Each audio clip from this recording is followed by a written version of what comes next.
চাকাটা ঠিকঠাক ঘুরছে, আপনারা সুসাইড করবেন কেন?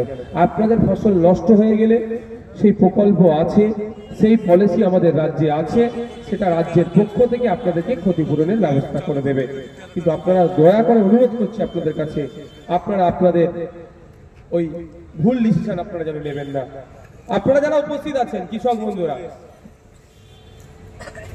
এখন তো সারের কালোবাজারি চলছে।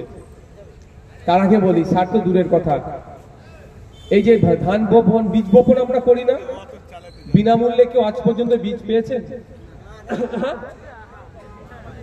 কেন পাননি? এখানে বিডিও অফিসের মাধ্যমে, বিডিও আছে না, ওখান থেকে তো গরিব কৃষকদের জন্য বিনামূল্যে দেওয়া হয়। চোর আপনারা ধরবেন কে? আমি বলবো না। শুধু ওটা নয়, প্রত্যেকের বাড়িতে স্প্রে মেশিন আছে তো। আজকে ডেটে স্প্রে মেশিনের দাম কত? 4000 টাকা, যেটা ব্যাটারি বা চার্জিং সিস্টেমে আছে।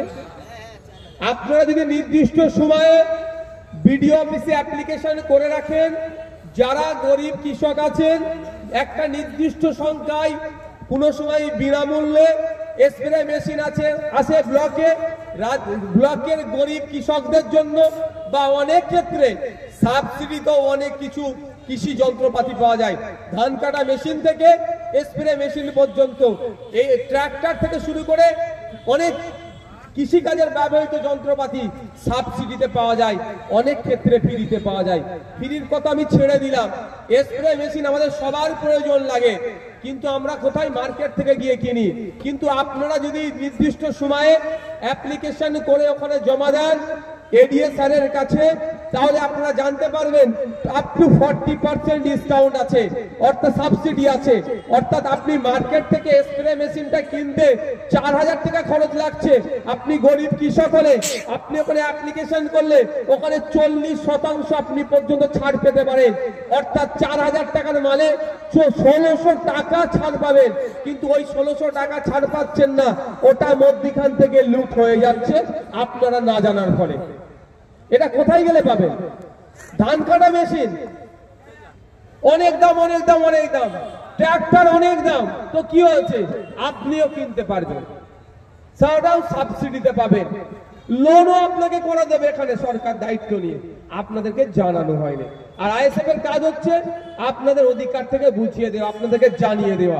ভোট 2024 নির্বাচন আসছেন, কাকে ভোট দিলে ভালো হবে না হবে, কাকে ভোট দিলে এই মুর্শিদাবাদের ডেভেলপমেন্টের কথা পার্লামেন্টে গিয়ে বলবে, কাকে ভোট দিলে মুর্শিদাবাদের ইউনিভার্সিটির কথা পার্লামেন্টে গিয়ে বলবে, কাকে ভোট দিলে মুর্শিদাবাদের ভাঙনের কথা পার্লামেন্টে গিয়ে বলবে, কাকে ভোট দিলে মুর্শিদাবাদের পরিযায়ী শ্রমিকদের দুর্দশার কথা পার্লামেন্টে গিয়ে বলবে, সেটা আপনারাই ডিসাইড করবেন।